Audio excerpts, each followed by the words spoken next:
You ever done anything savage? Like, have you ever done anything and like, I ain't believing I just did that right there? Like you even shocked yourself? Yeah. I've done a few things here and there. One of the things that I did that I kind of suck air and I breathe a little bit more shallow is I went on this bear hunt to Canada. And all I was able to take was a string and a stick. That would be a bow. And I'm out there hunting. And in Canada, they don't allow any firearms with you. All you have is a bow. And I'm an hour out from the outfitter. It took an Argo to get me there, land and water vehicle. Literally drove for an hour, dropped me off in a 16-foot ladder stand. I'm by myself out there in the woods. And coming in behind me, I heard some rustling. And two little cubs popped out behind me, which means mama is close behind. When mama came out, it was all good until mama smelled something she didn't like. Obviously, I stunk that day because she could smell me. And as soon as she smelled me, she ran her babies up a tree 12 yards from me, and she started circling, trying to figure out where that different smell is coming from. Once she identified me, she reared back. She was charging the tree, growling and snapping her jaws. I'm by myself out in the woods, 16 feet in the air. I'm like, I'm going to see Jesus right now. I wasn't excited. I'm trying to figure out how do I jump from this platform to another tree to try to get away from her. I had already decided I'm being mauled by a bear in Saskatchewan, Canada. Today, it's been scheduled, obviously. I wasn't excited about this moment. And while all this drama is going on, all of a sudden she starts to spin in circles, making this other noise I never knew a bear could make. And I'm like, what is wrong with her? And she runs and climbs the tree behind her babies, only to have this big guy. He comes walking in like this over to the side. She saw him, freaked out. He came in to kill her babies, so she went to protect her babies. He comes walking in, trying to go up the tree behind her. She's growling at him. She's pooping on him, like everything. Like it's like National Geographic happening 12 yards, and I'm like a wet noodle, like, oh my God, I'm going to die today. Like all this is happening right here. I'm an hour. I don't have cell phone service. I can't reach anybody. He finally came down, decided not to mess with her, and he walked down to the side. I got to rear back, and I got to take a shot, and you know what? Lo and behold, it hit something, and we had to recover him the next day because mama was an angry lady in that day, and so we got out here. So that was kind of what it was. Thank you. It was an experience. I have never felt more afraid, and I've never felt more alive. And while some call it savage, I probably would more label it stupid, but I can't wait to go do it again. So that, like when you do something savage, like it hits different, right? It kind of wakes you up. We typically call savage some things differently in our culture today. When a dude is savage, we think in terms of he can't be weak, can't be afraid, can't ask questions, can't be humble, can't be corrected, and can't be kind. I'm savage. We walk in like we are owned. Like anybody look wrong at us, we rip their head off their shoulders, right? If I'm savage, I gotta be first. I gotta be recognized. I need my props. There's a mindset that goes with this thing of I've gotta be celebrated. I can't be hurt. We come with this mindset of just having to have it all together. I can't be emotional. I can't be wrong. And all we do is project strength and power and control. I've played that game. I don't know if you have. I tried to be that, and I knew the whole time I was trying that, I was totally perpetrating. Because deep down on the inside, I was afraid that I was going to be found out. I was afraid that it wasn't going to work out, that if someone ever tried me, could I even show up the way I'm projecting right now? Like there was such a variance between what I wanted culture to think I was, but what I really felt about me. So in order to show that, like we do things, we express things in our manhood now, let me show the culture that I am savage. Let me make people think that I am that, because in order to be a man, you got to do that right there. And so I'm after the money. I'm after the ladies. I need the car. I need the latest Jordans. I need to wear the right labels. Or we get the right career. We start posting stuff about our home, our car, our spinners that we put on the car. Yeah, never mind. That's back in my day right there. That's back in my day right there. Got that career going on. Sports, fitness, We still trying to prove we still got it. You didn't have it in high school, but you're still trying to prove you got it when you're 40. We still trying to put all this, trying to prove I'm an influencer, man. And what are we doing? We're seeking validation. Validate me. Am I good enough? Do I count? Do I match up, or am I falling behind? Am I a man also? I see what culture says, and culture has defined this, and I'm climbing trying to hit that pinnacle, but I keep falling short if I'm going to be honest about it. I don't have it that way. You see, none of those things that we talk about in trying to prove our manhood, none of those things actually satisfy a man's heart. Oh, you get it for a minute, but if you want to be honest about it, once you finally got that new car, after about a month of washing it, you got tired of the bills. You got that new job you wanted so bad, and within 3 months you're complaining about that job and who you got to work with, and it's wearing me out. We go from hobby to hobby. So now our garages are full of stuff that one day we were excited about, and now is gathering dust, and now we're trying to Craigslist that thing and get rid of it. Because we don't do the pull-ups on the pull-up bar that's in the garage anymore. Like none of that is there. Oh, we go from we start changing from our old wife to a new wife. Because I'm chasing something that is never even really satisfying. I've been told that this is how you get it, and if that's how you get it, I want it. And I'm trying it the way everyone else said you have to get it, and I'm finding out it's falling short every single time. You see, here's what I want you to know. This is what Savage is about here. God built a man to live a savage life. And that savage life that we're built to live, it's the reason why nothing else satisfies, because proving and validating our manhood has nothing to do with God's plan for your life. Because that proving at the end of the day, that house, that special vacation, that dream wife, she actually said yes. And now, like, you sleeping in another bedroom to get away from her because, man, we got some junk going on. Oh, it looks good on the outside. I'm painting the facade, but if people really knew what was going on inside of me, I'm coming to church and I'm in here and I'm a part, but if people really knew what my struggle was, man, they'd turn and they'd walk from me, man. I would be humiliated, embarrassed. And so we get good at painting it. We get good at blowing it up. So I'd rather build muscles than character. I'd rather work on my career than my marriage. And so we start going after things that look good publicly, but internally we are falling apart. Now I'm empty, I'm frustrated, I'm disappointed. I begin to think life doesn't work. I'm full of regret. That's never been God's plan.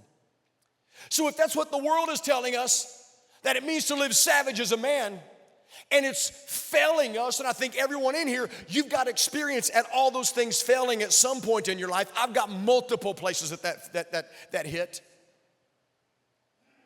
Then what is savage manhood? And what does God say about it? What does the Bible say about it?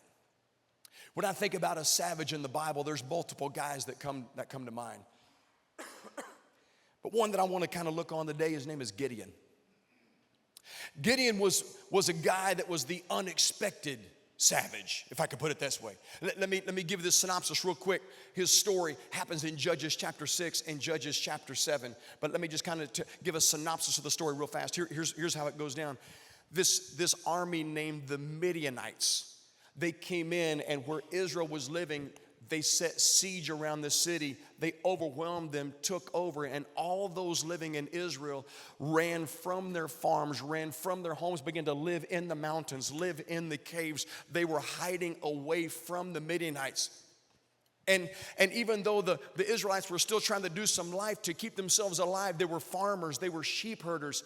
The Midianites, about harvest time, they would let Israel do a lot of the work, but when the harvest hit, the Midianites just came and they raped the entire culture. They took all the crops, they took all the animals during birthing time.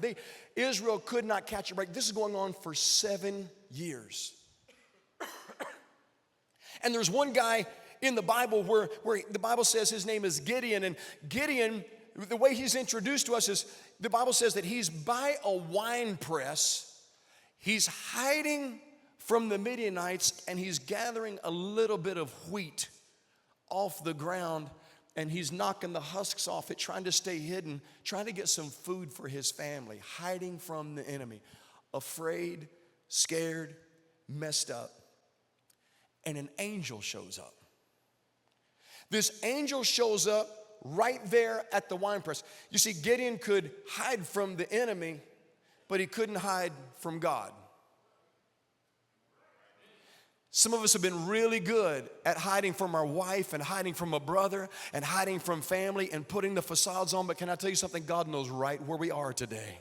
And he's not afraid of approaching you. And I want you to understand what God said, what the angel of the Lord said to Gideon when he showed up and he saw Gideon hiding from an enemy, shaking, afraid. Here's what the Bible says in Judges chapter 6, verse 12. This is the Scott Thomas version, in case you wonder what STV means. It says that's not STD, that's STV, all right? Get that right.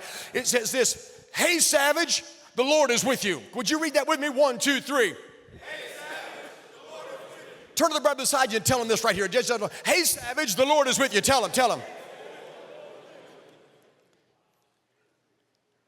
Gideon's like, you got the wrong wine press. You must be looking for somebody else. I'm scared senseless right now. In fact, Gideon looks back and talks to this angel, and he goes, oh, you're with us? The Lord is with me? Then why does it look like God has abandoned me? We've been in this for 7 years. Where is God? I've heard about him, but he ain't doing nothing for me right now. Why don't he show up and fix this situation? If he were really God, if he's the God I've always heard about, why isn't he doing anything in my situation? And God is confronting Gideon and saying, you need to wake your head up, and I'm trying to get your attention. And so Gideon is throwing back at this angel. Look, it sounds good, but let me just tell you where I am. From my perspective, it don't look good. And the angel speaks back to him. Just a few verses, 2 verses later in Judges 6:14, and here's what it says. Then the Lord returned to him and said, read this. Go with the strength you have and rescue Israel from the Midianites. I am sending you. Gideon then talks back again. And he goes, yo, you messed this up.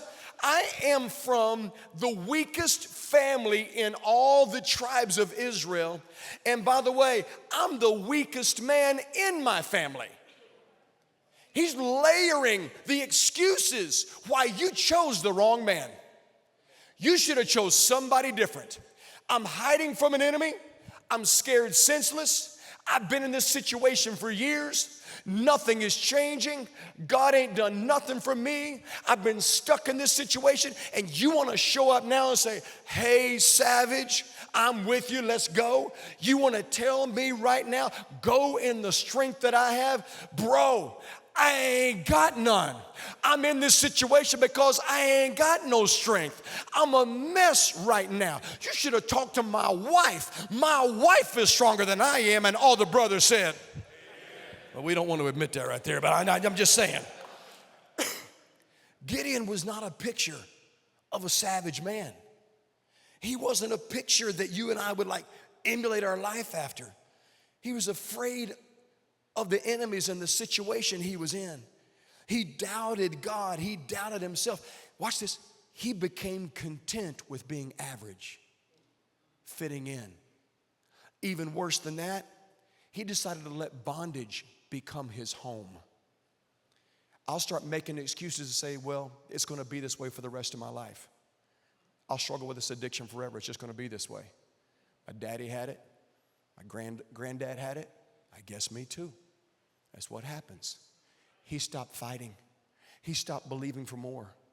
And he lowered his vision to match his experience instead of having his head up and believing for something greater in his life. He had settled in life. You want to know what guts a man quicker than anything else? When he quits believing that there's a better day coming. When you and I lose our hope that there's more, and I don't have to stay this way, something can change in my life. Oh man, look at another brother in the face and tell him with some authority, something can change today. Just tell him something can change today. Because here's what I want you to understand. The Bible gives us some really cool keys. The Midianite army that Gideon was hiding from, that was taken over and was controlling him, Midianite in the Hebrew literally means strife and contention. I've allowed internal strife and contention to hold me hostage. I'm so irritated with who I am, with who I'm not, with where I should be and where I'm not, with what people call me, with how jacked up the marriage is, with how bad my private life is. If people just knew what was going on, if you searched the browser of my computer, oh my God, you would find some stuff that it would just be humiliating. I'm angry with me. I hate everything I'm going through, but I'm stuck. I've got strife and contention. I can say in one breath, I love God, but I can say in another breath that I'm serving hell. Man, I've got a mess. I've got a variance going on inside of me, and I can paint it up and I can put a nice hat on a messed up mind for a little bit, but eventually, man, this stuff comes out, and when the other side of me comes out, I don't even like it. I'm at odds with me. You see, you and I, we sound like Gideon ourselves. I get Gideon. Why doesn't God help me? Have you ever asked that question? Please don't lie in church. We hear it right now. You could would somebody just get real with me today and just say, yeah, I've been there, I've done that. Yeah, why doesn't he help me? If he was real, why am I going through this mess? Why don't he show up and help me through this? I can't fight back. I've got too many issues. I can't fight back. My situation is too bad. I can't fight back. I'm not spiritual enough to do this. I can't fight back. My enemy is too big. That's what Gideon sounded like. And that's what Scott has sounded like. And maybe you can relate with that as well. And I would tell you this today. God's reply to you and God's reply to me is the same reply he gave to Gideon. Number one, hey, savage. The Lord is with you. You see, here's the thing about God. He talks to you based on your potential with him, not based on your circumstance with you. He's always talking about what he made you to be, never the condition you're in right now. You see, you and I can be a fool and we can be a king. And the one that, those are the two voices, the two faces, the two heads that we live by. There's sometimes that we blow it out of the water. We do good every now and then there's other times we just absolutely blow it. But here's what I've learned. Based on whether you talk to the king or the fool in a man is the one that comes out. And that's why at Savage, we're talking to the king side of you. You might say, man, y'all just talking a bunch of hype stuff. No, this ain't nothing hype. It's all about what God says you can be and what Jesus did for you and why you can believe again. You got to get your head out of you and get your head into what he said about your life. And that's what he does. Hey, Savage, the Lord is with you. Someone shout, hey, Savage, the Lord is with me. And then he says this is hilarious. Now go with the strength you have. Well, I ain't got much. And this is what you need to understand.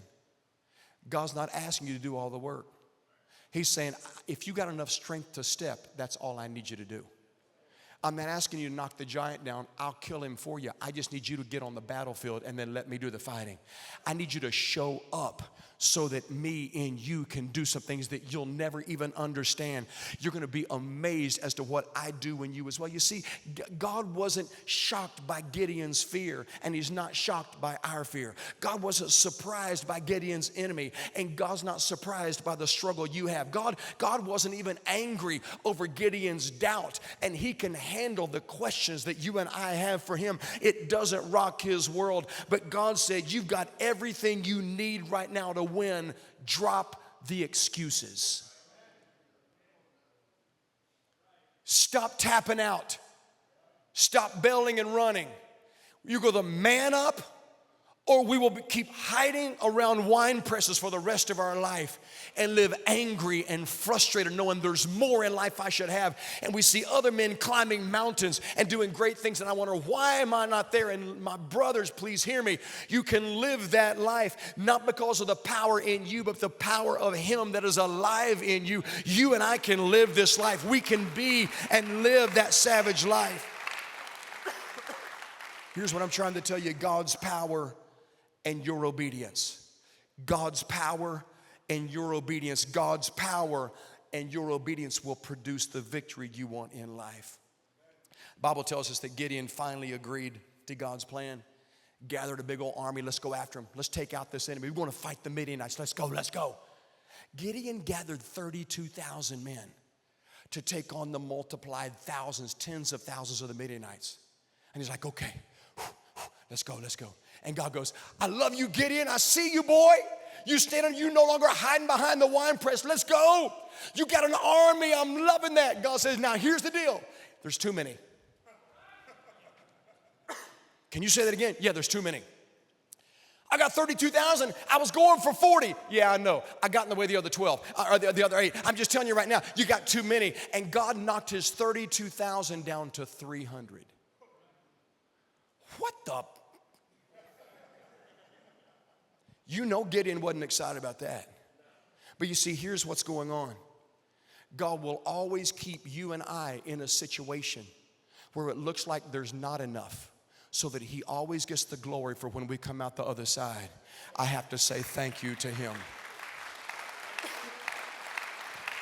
Watch this. Pastor Alonzo says some powerful things in the beginning of what it means to be savage. It's savage? Yeah, been married 31 years. That's awesome, but can I tell you something I know about his 31? I've been married 31 years too, so he and I, we get each other. We can't take the credit for all these victories and still being here 31 years later. Obviously, God has been working on our side to help a brother out because we're not that strong. Raising 5 rock star kids. Well, let me just help you with that. All of his kids that he's got, he can't take all the credit. He did his part and he's been present, but God has been involved and helped lift a brother and get through, because we all show up too weak to do the job, and you're always going to need God in your career, in your dating relationships, in education, in your business that you own, in your investments. You need his ability to see around the corner and know what the best steps are. And what's crazy is people will come at you and go, man, how are you crushing the industry? How did you know that? And people look at you like you're the genius and you know better than anybody else. I don't have a clue what I'm doing, man. God has been good to me, and it's his power. It's his help on my side.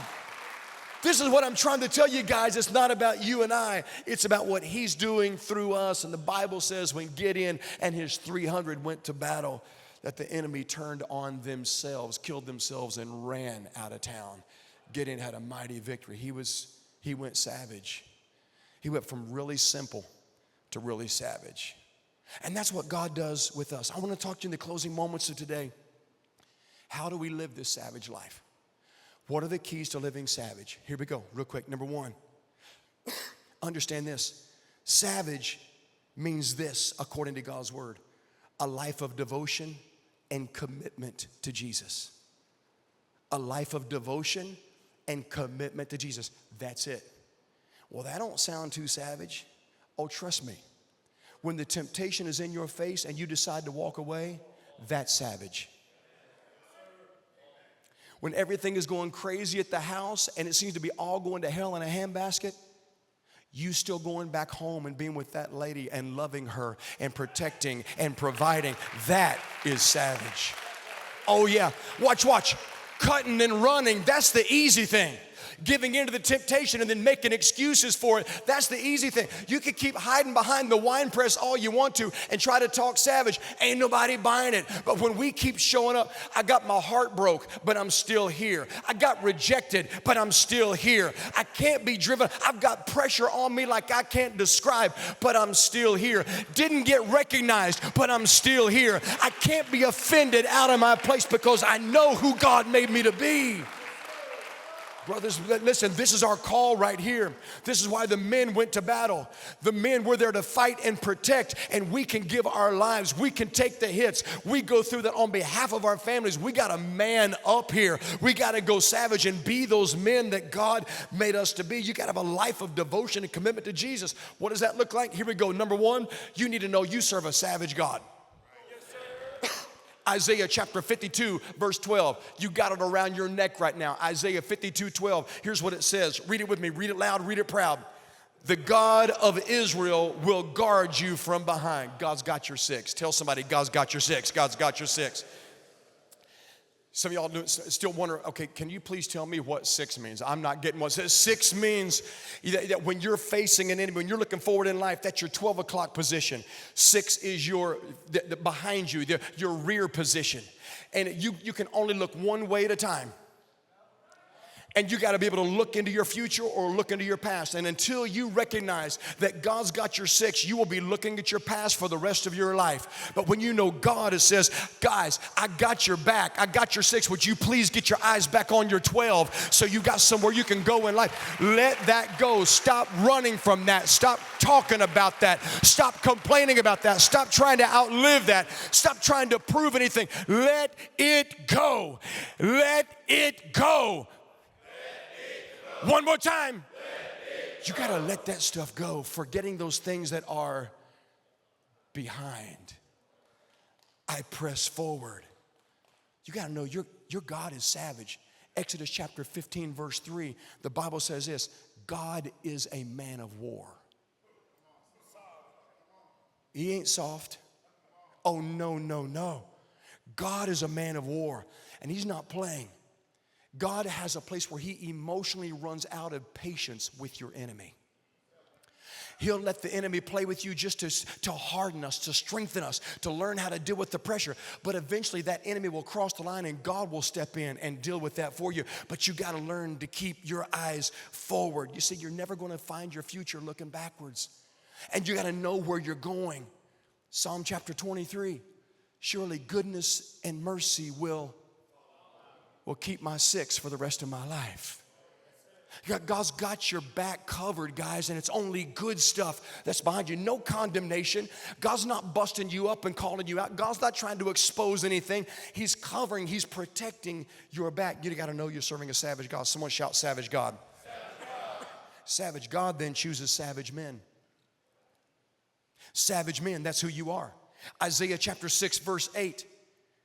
The Bible says this, I heard the voice of the Lord saying, whom shall I send and who will go for us? Read this. Then I said, here I am, send me.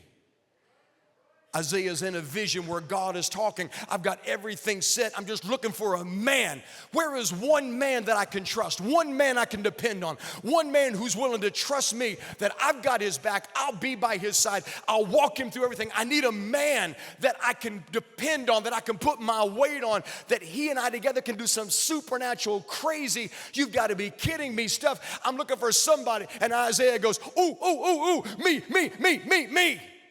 I just wonder if you've got an excitement about God using your life and putting his power on your life, his favor on your life. You see, you've never seen you to that degree, but you've never met the real you when it comes to the savage that God's trying to make us. There's always more. There's always greater. And the more you and I surrender to his plan and his will, the more he takes over, controls, and elevates my life. Gentlemen, this is how you live that savage life. We're not great because we're great. We become savage because he's great. Just imagine God's unlimited power and favor on your life. See, some of y'all are having a hard time right now because you're canceling yourself out. But see, I don't deserve it. Bruh. Ain't nobody in this room, starting with the guy holding the microphone, that deserves any of this. It's called the grace of God. Yeah. So you know what we do? We bring the issues we're struggling with privately, and I still make it worship him. I bring the addiction I'm struggling with, and I say, I'm going to keep serving God the best that I can. I bring the fears and the doubts. I bring all the confusion. I bring all that. I know there's so much stuff I don't know, but what I do know is I'm right when I get in His presence. But I can't wait to get me fixed before I step into His presence. It's His presence that gets me fixed. If you could clean yourself up, you would have done it by now. But everybody in this room is living proof to yourself that without God, you don't have the ability to turn you around. I need one greater than I am, who believes in me more than I do, who's got my back, who's got all authority, my designer, my creator, the one who shows me what it is to be a man. I need Him to do something in me, and that's what He wants to do in you. As a man, as a husband, as a businessman, as a father, as an entrepreneur, He wants to do something in you that the culture goes, who the heck is this? That's His plan for your life. He gives you power to break free, power to calm the anger issues. You put your fist through enough walls, it's over. No more cussing and exploding inside the house. It's over. It's time to man up. No more job to job and caught in cycles and I can't seem to catch traction. The cycle is broken today in the name of Jesus. We're gutting the guilt. The shame is over. It's time to lead your home. It's time to win in life. And that's what His promise is. I got to keep going. The third one is this. We have a savage God who calls savage men, and we need savage brothers. I need brothers in my life, watch, that are savage. I don't just want a brother in my life because I like him or I've known him. If you're not savage for Jesus, you can't be in my posse. I will like you and I'll have a burger with you from a distance, but the boys I'm doing life with are as committed to Christ as I am, and we're going together with that whole thing. Yeah, with their issues, with their struggles, with their setbacks, but we're going to lock arms and I'm going to pull you into your future. And I'm pulling because tomorrow you might have to pull me into my future. But I need some brothers who are going to keep dragging. We're not living here. We're not staying here. No more excuses. No more hiding behind wine presses. Let's get up and let's go fight. Why sit here until we die? It's time to do something. You don't need 32,000. And the truth is, you don't need 300. If you get 3 brothers in your life, you don't need a crew, you need a few. And if you will get just a few in your life, you would be shocked how much stronger your life will be if I would just get a couple of voices that will be in my world. Hebrews chapter 10, verse 24, check this. Let us consider how we may spur one another on towards love and good deeds. Y'all know what a spur is? I rode horses when I was growing up a lot. My horse's name was Buckshot. And I used to wear some spurs when I would ride Buckshot. And I'd get on there and I'd get all, and sometimes Buckshot didn't feel like moving. But I was in control, not Buckshot. And so those spurs on my little cowboy boots, man, I would hit him in the haunches with us. Whoa, man, here he'd get up and he'd get going. He didn't like that. Can I tell you, you and I have to spur each other every now and then. No. If you're waiting until you feel like it before you serve Jesus, it ain't always going to come that way, my brothers. You need someone who can get up in your face. That's exactly right. Not call you out, but call you up. I need some brothers that will call me up in life and remind me what God's plan is. When I'm hating on me, I need someone who's reminding me, Scott, God's plan is real. So we go toe to toe in your face. We go shoulder to shoulder with encouragement. We go back to back with protection. Toe to toe with truth. We go shoulder to shoulder with encouragement. And we go back to back with protection. That's why Ecclesiastes 4 says 2 are better than 1, because they got good reward for their labor. And a threefold cord, it's not easily broken. Brother, you get some guys around you. Pastor Ward talked about it last night. 3 engines that are pulling that train. We get so much more done. Maybe you don't have 3 generations serving Jesus in your family right now, but you can find 3 brothers, all of you together, and we can lock arms and make commitments that we're brothers in this fight. Let's go hard. Do not drop me. I'm not dropping you. Let's go. Here's what I know. You better find a brother Notice when the angel went to Gideon, he didn't have a brother. He was by himself. One day, it's going to take 6 men to carry your coffin. Don't let that be the first time you're surrounded and lifted by other brothers. You better discover that lift and that encouragement now on this side of life. Don't wait till you lay down and everyone's throwing flowers on you and dropping you 6 feet down. You're made for more. You need a brother. Would you turn to someone and tell them, I need you in my life? Just admit to a brother, I need you in my life, man.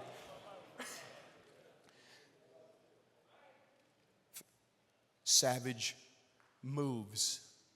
Savage gods, savage men, savage brothers, savage moves. King David was one of the most savage men that there ever was. Listen to what his dying words are. 1 Kings chapter 2, verses 2 through 3. I'm about to die. Read this. Be strong and become a man. Do the job the Lord your God has assigned you by following his instructions and obeying his rules, commandments, regulations, laws as written in the law of Moses. Then you will succeed in all you do to seek, accomplish. Savage moves are when we walk in obedience.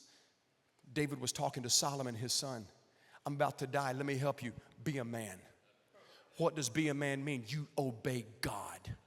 Suck it up. Don't let culture influence your mind. Get that crap out of your head. You keep your mind focused on God. You keep your heart locked into him, and you do what God said, popular or not.